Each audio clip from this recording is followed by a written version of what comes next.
Hi, my name's Hayden. I'm currently based in Melbourne, Australia, studying Bachelor of Global Logistics and Maritime Management at Australian Maritime College. If English is not your first language or you find it hard to understand me, please feel free to enable subtitles or closed captions by clicking on the button below.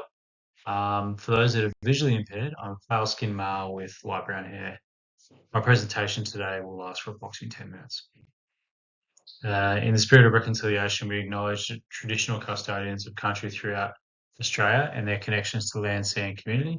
We pay our respect to their elders, past and present, and extend that respect to all Aboriginal and Torres Strait Islander peoples today. So today we're just going to talk about diversification into liquid bulk shipping in the tanker market.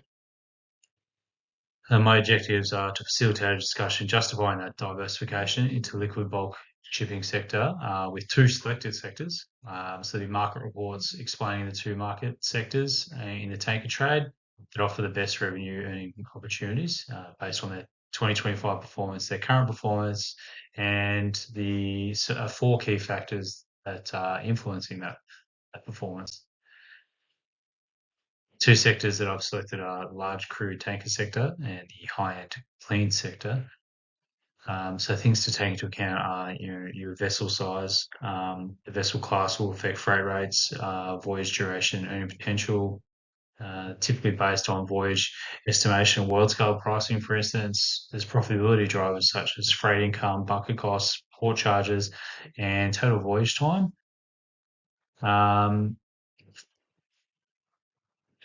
The diversification investment into the liquid market is very capital intensive. So choosing these segments with data to back it up is always a wise thing. So looking at the large crude tanker sector, based on market performance, it's the most attractive tanker sector, especially the VLCCs and Suezmax. The justification is that both this sector benefited favorably in 2025 freight conditions. Crude tankers were supported by geopolitical rerouting and long-haul ton-mile growth. 2025 earning trends and strong returns in the VLCC classes were present, with smaller classes underperforming. So there's an optimistic outlook. Analysts describe the market as optimistic despite global uncertainty, with the ongoing geopolitical tensions that continue to support ton-mile demand and freight rates. Global oil consumption remains robust and high, reinforcing the demand for crude transportation. There's limited fleet growth reported and constrained new building deliveries, keeping the supply tight. Time charter rates are quite high. As you can see, they reported $105,000 US a day for a time charter equivalent. Suezmax, the $70,000 a day, and Aframax down to $57,500 a day. So it's an attractive revenue environment. These elevated rates indicate that crude tankers continue to deliver strong earnings into 2026. So just a quick graph just to show you the jump that VLCCs have had recently in comparison to Suezmax and Aframax. So yeah, definitely VLCC and the Suezmax very attractive there. Using the TCE rate, they matter because they're a clear, stable indicator of a tanker's earning power and therefore directly influence the asset values, investor returns, and market sentiment. TCE shows the ship's net earning per day after voyage costs, including what we discussed before as bunkers, port charges, canal dues, rather than just gross freight income. So it's useful, this chart here, just to see the difference in classes. And we move forward. This is spot rates for those three classes. As you see, they fluctuate a lot more and can be a bit hard to wrap your head around. So just briefly discuss the two classes that I've selected in the large crude tanker sector. That would be the VLCC and the Suezmax. VLCC quite a bit larger, up to 2 million barrels of oil. economies of scale apply here. Ideal for long haul crude trades, strong earnings when ton mile demand is high, which it is at the moment, and um, it can have limited port access due to a deep draft. So you need deep terminals for those. So the Suezmax still quite large with roughly 1 million barrels of oil, just depending on the ship design there. More flexibility than VLCCs and can access more ports, but it is a higher unit transport cost than the VLCC. So you lose your economies of scale there. The other sector I selected is the high-end clean sector, particularly the LR2 sector. LR2 is gained from the cargo migration to dirty, which is just crude oil. So they're focusing that little niche market there. So political sanctions driving fleet shifts, as I said before, and creating tight availability. When supply is low and demand's there, your prices are going to go up. So that migration effect, the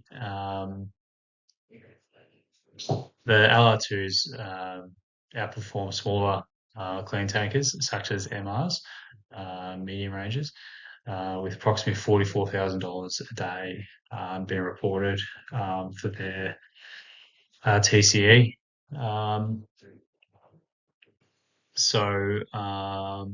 Strong LR2 returns make them appealing for owners wanting liquid bulk exposure without weaker economics of the MR segment. So some analysts identify LR2 as the strongest clean tanker class despite overall sector softness. Some suggest that product tanker rates may remain weaker than crude, though still workable for selective operators. Two analysts, Jalal and Gibson, conclude that while the clean market is less robust overall, LR2s remain the best performing niche within that sector. So just the difference in the LR2 and the MR rates there. LR2 is definitely outperforming at that time charter equivalent rate. So uh, once again, just a quick description. The LR2s is quite a bit bigger than the medium range in capacity and the voyages it can take. So the LR2s have larger cargo parcels in tow, which economies of scale come into play there and carry clean products efficiently and sometimes move into other products as well. So they cost more, obviously, than the MR, and fewer ports can handle them, which makes them less flexible. So that's where the MR has an advantage. However, we are recommending LR2 over the MR if for this sector. And so, influencing factors for this, geopolitical disruption remains a central force in shaping these tanker markets with sanctions on Russian, Iranian, and Venezuelan linked trade, pushing these cargoes onto longer routes, sharply increasing the ton mile demand. This lengthening of voyages reduces the available ship days available, tightening supply and strengthening owners' pricing power. The US-led blockade, ongoing instability around the Strait of Hormuz, particularly supports the VLCCs and Suezmaxes, which are most exposed to long-haul Gulf trade movements and benefit from higher war risk premiums and constrained vessel availability. The LR2 is also gained through more modestly through altered clean product flows and tighter regional supply, while MRs, which are disadvantaged, remain more vulnerable as their earnings weaken when the clean product markets normalise. So we've discussed fleet supply. Fleet supply growth continues to shape the balance between earnings and available capacity, with analysts warning that rising deliveries risk softening the market if demand fails to keep pace. So BIMCO notes that product tanker sector is particularly exposed as supply growth is now outstripping demand, while the crude segment remains more balanced but still vulnerable. should trade routes even out and normalise. Early 2026 commentary from Miller and Ryan reinforces this concern. So they've got concerns um, uh, the growing wave of new building deliveries that could cap the growth later in the year. So um, overall, the supply side is shifting from a period of tightness towards one where fleet expansion may dilute earnings, especially for product tankers, unless demand is there in late 2026.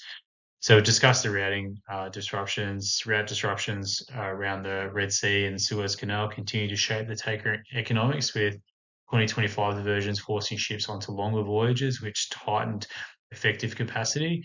Analysts note that if normal routing resumes, freight rates may soften as average sailing distances fall, reducing ton-mile demand. This matters because even modest reductions in voyage length can ease fleet utilization, especially in crude and product tanker segments, where ton-mile dynamics are highly sensitive to route selection. Overall, market remains pretty well balanced at this point. Prolonged detours support earnings by stretching supply thin, while any return to shorter routes is a risk of causing freight rates to fall. Luckily, there is product demand, with global oil demand and refinery trend patterns remain broadly supportive for these markets, but the benefits are uneven across those tanker segments, with demand has proven more resilient with sustained crude flows into major importers such as China, India, South Korea, and Japan. Continue to underpin crude tanker utilization. In contrast, the product tanker sector faces a structural disadvantage, as refined product routes are typically shorter and regionally concentrated, limiting the ton-mile expansion. Analysts note that crude tankers, therefore, are more durable earners and have better earning potential, while product tankers rely more heavily on tight supply conditions, which we talked about previously. Um, Overall, the demand backdrop favours crude shipping, with product tankers, especially smaller units, are more exposed to weaker market rates. So that's why LR2 is probably the pick of the bunch there in the clean product sector. So two market sectors that offer the best revenue and earning opportunities for and potential based on 2025 performance are the VLCC Suezmax crude tankers and the LR2 product tankers. The crude segment is stronger overall because it is supported by long-haul trade growth, sanctions-driven rerouting, and high current earnings. The LR2s are the strongest clean tanker option and provide a profitable way to enter the product market. The early 2026 market still favours these sectors because geopolitical tensions, route disruption, tight supply conditions remain. By contrast, smaller product tankers face weaker fundamentals and less pricing power. For a ship owner seeking to diversify and hedge from a dry bulk into liquid bulk, these two sectors provide the best combination of revenue potential, market resilience, risk management, and strategic flexibility. Thanks very much for your time. Hope you can go away now with some avenues of research into market conditions and the economics surrounding the bulk liquid market.